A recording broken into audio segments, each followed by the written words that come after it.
Israel के कब्जे वाले गोलन हाइट्स में घातक रॉकेट हमले ने इस बात की चिंता बढ़ा दी है कि इसराइल और ईरान समर्थित लेबनानी समूह हिजबुल्ला एक पूर्ण युद्ध में शामिल हो सकते हैं। जब भी दुनिया में कोई बड़ी त्रासदी, युद्ध या कोई बड़ा भौगोलिक तनाव पैदा होता है तो पूरी दुनिया की इकोनॉमी पर इसकी तपन महसूस होती है, किसी न किसी रूप में महसूस की जाती है।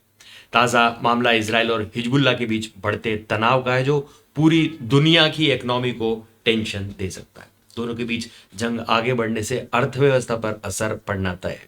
दुनिया के कई देशों के बीच सप्लाई चेन पर भी इसका असर होगा, जिससे महंगाई बढ़ सकती है। रीजन के कई देशों में जरूरी सामानों की किल्लत का सामना करना पड़ सकता है। इसराइल के कब्जे वाले गोलन हाइट्स में एक घातक रॉकेट हमले ने इस बात की चिंता बढ़ा दी है कि इसराइल और ईरान समर्थित लेबनानी समूह हिजबुल्ला एक पूर्ण युद्ध में शामिल हो सकते हैं। इसराइल ने रविवार को कहा कि वह हिजबुल्ला पर कड़ा प्रहार करेगा, क्योंकि उसने इस समूह पर इसराइल के कब्जे वाले गोलन हाइट्स में एक फुटबॉल मैदान पर रॉकेट हमले में 12 बच्चों और किशोरों को मारने का आरोप लगाया। इस टकराव से पहले इसराइल और हमास के बीच लगभग 9 महीने से जंग जारी है। इसराइल की सेना ने मंगलवार यानी 30 जुलाई को कहा था कि उसने पड़ोसी देश लेबनान में हिजबुल्ला से जुड़े कई ठिकानों पर हमला किया है। मंगलवार को एक्स पर एक पोस्ट में इजरायली सेना ने कहा कि उसने रात भर के हमलों में देश दक्षिण लेबनान में के कम से कम 7 अलग अलग क्षेत्रों में ईरान गठबंधन वाले सशस्त्र समूह से जुड़े 10 ठिकानों को निशाना बनाया।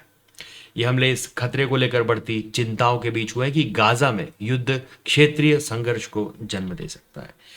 हिजबुल्ला ने 8 अक्टूबर को इजराइल के साथ गोलीबारी शुरू की। एक दिन पहले ही फिलिस्तीनी आतंकवादी समूह हमास ने दक्षिण इजराइल में समूहों पर हमला किया और गाजा युद्ध को जन्म दिया। हमास के सहयोगी हिजबुल्ला का कहना है कि उसके हमलों का उद्देश्य गाजा में इजरायली बमबारी के तहत फिलिस्तीनियों का समर्थन करना है।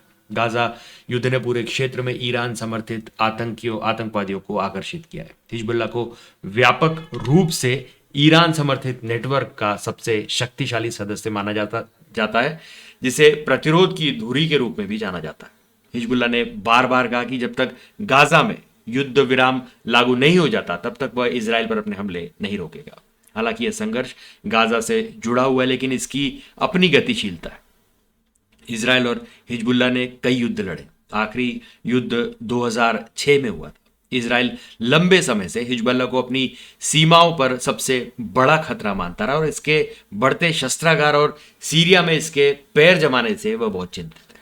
हिजबुल्ला की विचारधारा मुख्य रूप से इजराइल के साथ संघर्ष से परिभाषित होती है। इसकी स्थापना 1982 में ईरान के रेवोल्यूशनरी गार्ड्स द्वारा इजरायली सेना से लड़ने के लिए की गई थी, जिसने उस साल लेबनान पर आक्रमण किया था और कई सालों तक गुरिल्ला युद्ध चलाया था, जिसके कारण इजराइल को 2000 में दक्षिणी लेबनान से पीछे हटना पड़ा था। हिजबुल्ला इजराइल को कब्जे वाले फिलिस्तीनी भूमि पर स्थापित एक अवैध राज्य मानता है और इसे खत्म होते देखना चाहता है। इजराइल के प्रधानमंत्री बेंजामिन नेतन्याहू ने दिसंबर में चेतावनी दी थी कि अगर हिजबुल्ला ने पूरी तरह से युद्ध किया तो बेरूत को गाजा में बदल दिया जाएगा। रॉयटर्स के मुताबिक हिजबुल्ला ने पहले संकेत दिया था कि वह संघर्ष को व्यापक बनाने की कोशिश नहीं कर रहा है। साथ ही यह भी कहा था कि वह अपने ऊपर थोपे गए किसी भी युद्ध से लड़ने को तैयार है और चेतावनी दी थी कि उसने अब तक अपनी क्षमताओं का एक केवल छोटा सा हिस्सा इस्तेमाल किया है।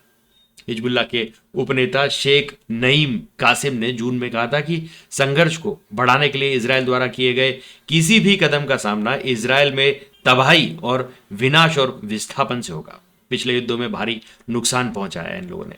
साल 2006 में इजरायली हमलों ने बेरूत के हिजबुल्ला नियंत्रित दक्षिणी उपनगरों के बड़े क्षेत्रों को समतल कर दिया।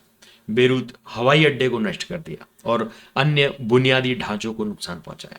लेबनान में लगभग 1 मिलियन लोग अपने घरों से भाग गए। इजराइल में इसका असर हुआ कि 3 लाख लोग हिजबुल्ला के रॉकेटों से बचने के लिए अपने घरों से भाग गए और करीब 2000 घर नष्ट हो गए। आज हिजबुल्ला के पास 2006 की तुलना में कहीं ज्यादा बड़ा शस्त्रागार है, जिसमें रॉकेट भी शामिल है, जिसके बारे में उसका कहना है कि वे इजराइल के सभी हिस्सों को निशाना बना सकते हैं। तो आज के लिए बस इतना ही। तब तक के लिए हंसते रहें, मुस्कुराते रहें, स्वस्थ रहें, व्यस्त रहें और मस्त रहें। जी हाँ, चैनल को भी जरूर सब्सक्राइब करें। धन्यवाद।